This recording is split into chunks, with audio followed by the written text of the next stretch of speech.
자, 오늘 본문을 통해서 그래도 하나님은 일하신다라는 제목으로 말씀의 은혜를 같이 나누겠습니다.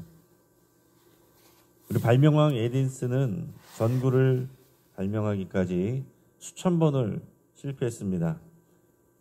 근데 완성하고 나서 기자에게 이렇게 말했다고 그랬죠. 나는 실패한 것이 아니라 전구가 만들어지지 않는 방법을 수천 가지를 배운 것입니다. 여러분, 누구나 인생의 어느 순간에는 막히는 시간을 만날 때가 있습니다. 우리가 항상 하는 일들이 술술 다 잘 풀리는 것들이 아니죠. 막힐 때가 있습니다. 또 안 될 때가 있습니다.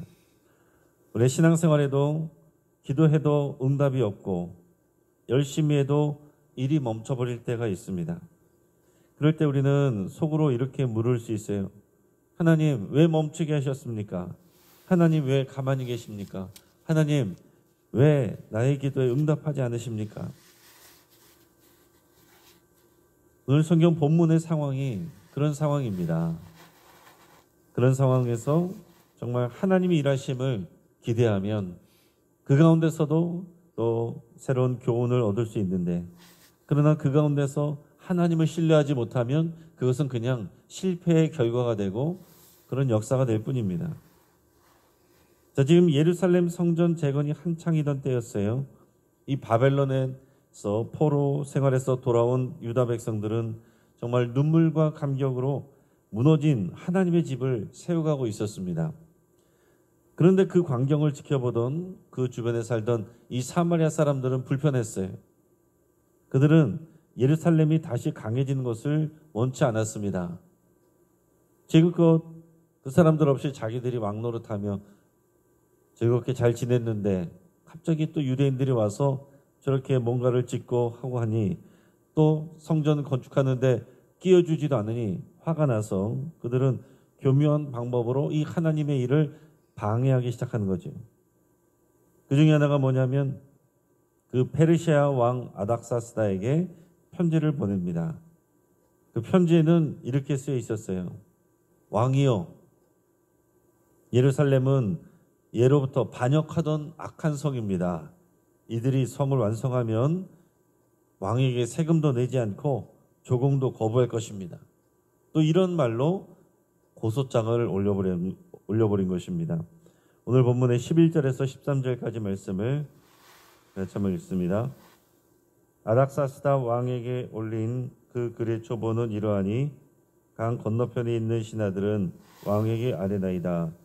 당신에게서 우리에게로 올라온 유다 사람들이 예루살렘에 이르러 이 폐역하고 악한 성읍을 건축하는데 이미 그 기초를 수축하고 성곽을 건축하오니 이제 왕은 아시옵소서.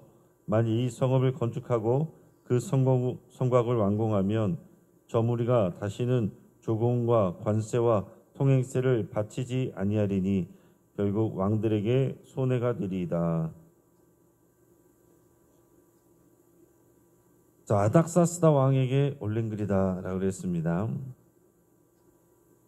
그 글의 초본은 이러하니 그랬고 강 건너편에 있는 신하들은 그랬습니다. 이것은 고소를 하는 자신들을 말하는 거예요. 강 건너편에 있다라는 표현은 이건 이제 페르시아의 입장에서 이제 기준으로 그렇게 말을 하는 것입니다. 페르시아의 남쪽에 유브라테스 강이 흐르는데 그 강 건너편에 이 아래쪽에 있는 왕의 신하인 우리들은 그런 표현이에요.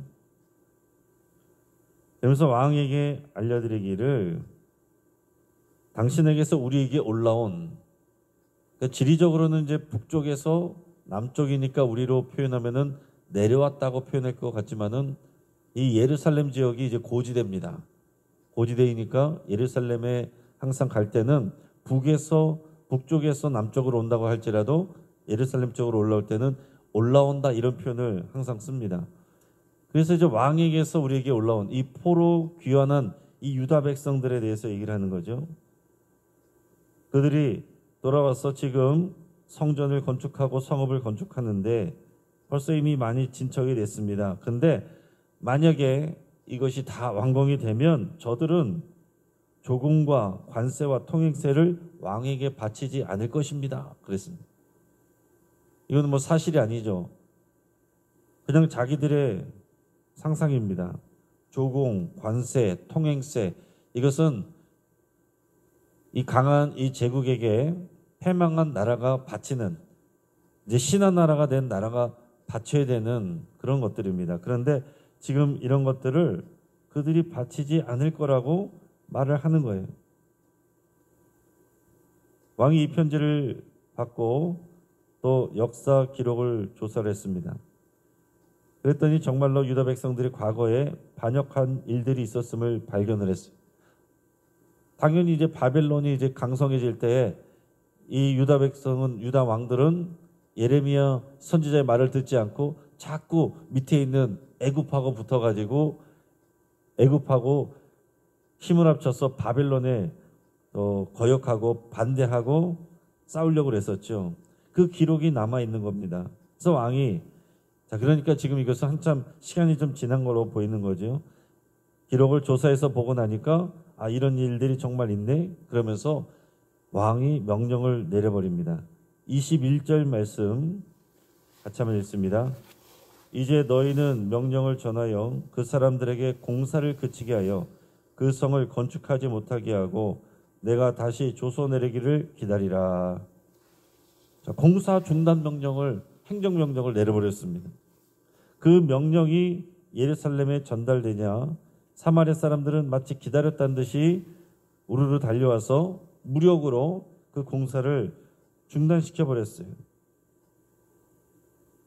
자, 23절 말씀 읽어봅니다.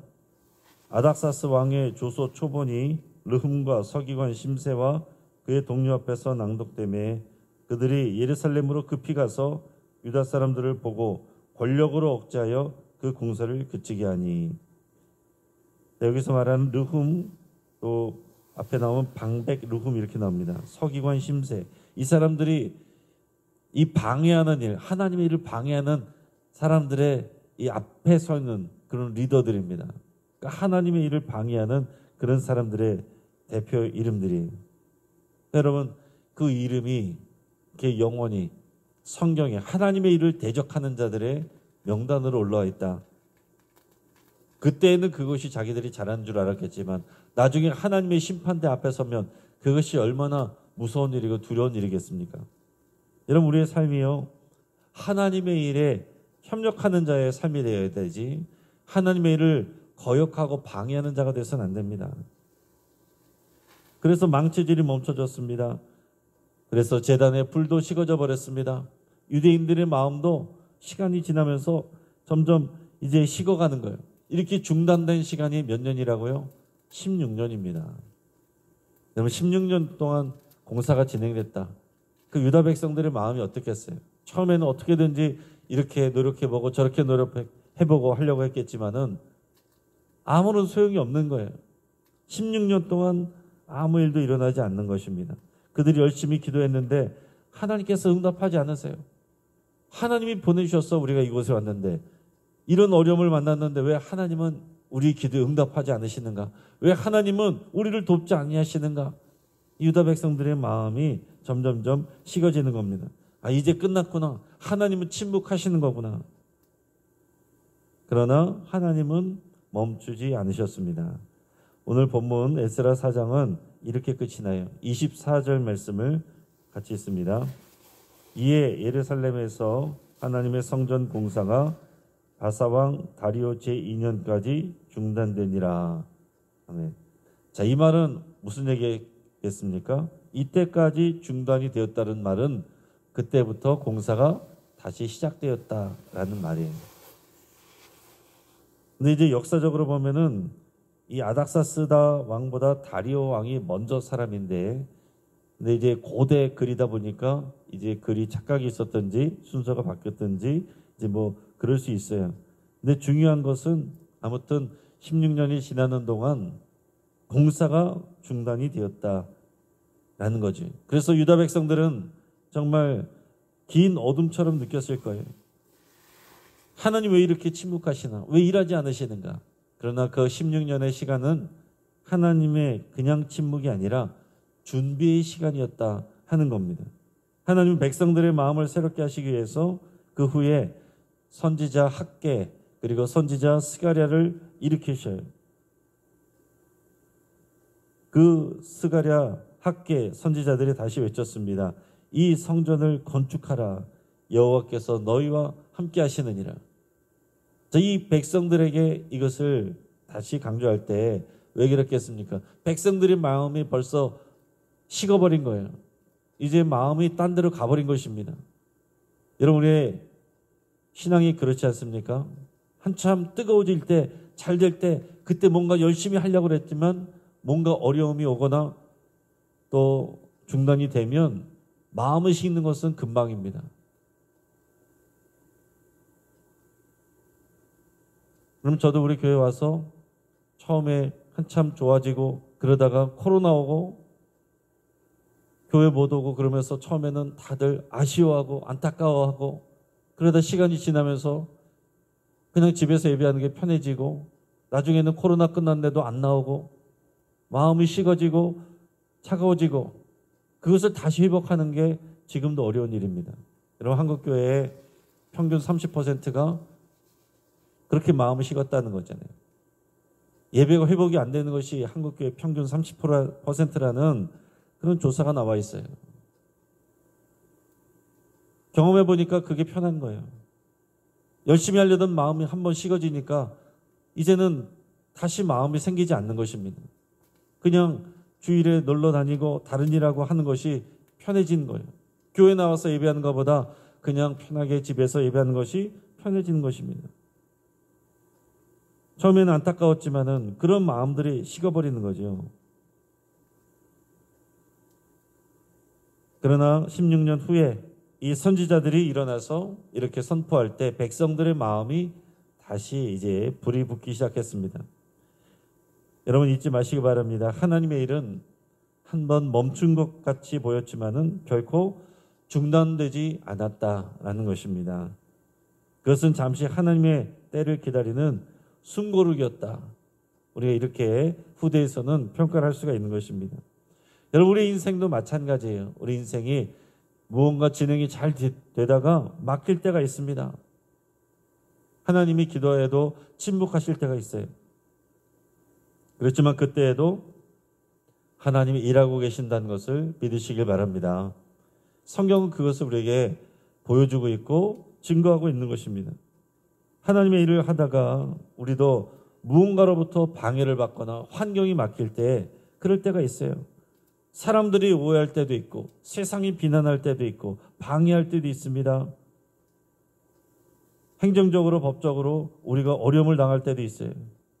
상황의 벽이 우리 앞을 가로막을 때 우리는 이젠 끝났나 보다 이렇게 생각할 수 있습니다. 더 나아가서는 이건 하나님의 뜻인가 보다, 하지 말라는 것인가 보다 이렇게 생각하기도 합니다.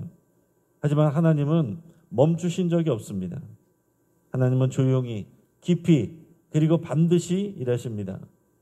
여러분, 이제 우리가 벌써 추워지고 겨울이 성큼 다가왔는데 겨울의 나무를 보세요. 겉보기엔 죽은 것처럼 보이지만은 그 뿌리는 땅 속에서 더 깊이 자라가고 있습니다. 여러분, 하나님은 우리 멈춤의 시간 속에서 우리 신앙의 뿌리를 깊게 내리게 하시는 거예요. 이제 말씀을 정리해 봅니다. 영국의 선교사 윌리엄 캐리는 인도로 복음을 전하러 가는 길에 배가 파손된 적이 있어요. 또 들어가는 허가가 거절되는 일을 겪었습니다. 사람들은 그를 보면서 그가 무모한 일을 하고 있다 이렇게 생각했고 비난했어요. 이렇게 안 되는 것은 하나님이 막으시는 거고 하나님의 뜻이다. 가지 말아야 된다. 이런 사람들이 얼마나 많았겠습니까? 심지어 없는 일도 지어서 퍼뜨리는 사람들도 있는 거예요. 자, 인간적인 감정으로는 얼마나 속상하고 화가 나고 답답하고 또 무기력함을 느끼고 이제는 모든 것을 포기하고 싶은 마음도 왜 들지 않았겠습니까? 그러나 그는 사람들 앞에서 고백했어요. 하나님의 때에 반드시 길을 여신다. 나는 그것을 믿는다.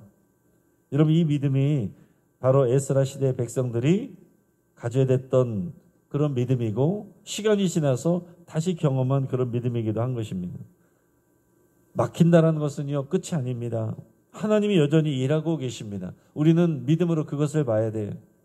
성전 재건은 사람의 명령으로 멈췄습니다. 그러나 하나님의 계획은 결코 멈추지 않았어요. 사마리아 사람들이 승리한 것처럼 보였지만 결국 하나님의 때가 돼서 다시 공사가 시작됐습니다. 그것이 바로 에스라 5장의 이야기예요. 여러분, 기차가 여기에 멈춰 있으면 사람들은 이렇게 생각할 수 있죠. 왜 안 가지? 이제 어른들은 이해가 할 거예요. 그러나 어린 아이들은 이해가 안 될 것입니다. 이제 안 가나 보다. 답답해할 수 있지만은 기관실에서는 뭐 하겠어요? 다음 여정을 위해서 점검을 하는 것이고 연료를 보급하는 그런 일들이 이루어지고 있는 것입니다. 정비가 끝나야 다시 안전하게 출발할 수 있는 거예요. 하나님은 우리의 인생이 멈춘 것처럼 보일 때에 영혼의 엔진을, 우리 삶의 엔진을 정비하고 계십니다. 사랑하는 여러분, 지금 여러분의 삶이 멈춘 것처럼 느껴질 때가 있습니까? 기도해도 응답이 없고 봉사하는데 열매가 없는 것처럼 보이지 않습니까?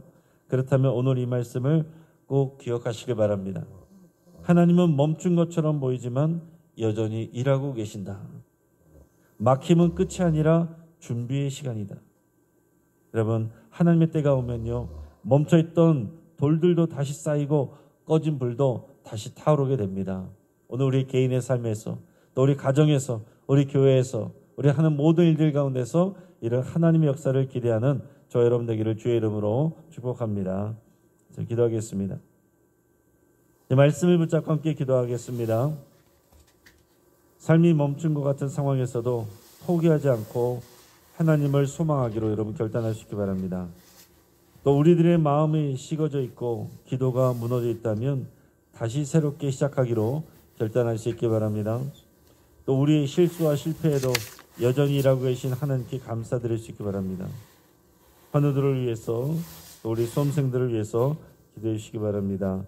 강예담, 김현주, 김줄기, 박지연, 배서윤, 서소희, 이서정, 이현민, 임준아, 정다비, 조종우, 진민서, 황인서, 김대성, 유혜진, 함지만 위에서 수험생들, 또 재수하고 또 다시 시험 보고 준비하는 친구들도 있습니다. 위에서 함께 기도해 주시고, 또 늘 푸른 대학 갈릴리 전도대 수요 예배를 위해서 합심해서 함께 기도하겠습니다. 주여 한번 부르짖고 합심해서 기도합니다. 주여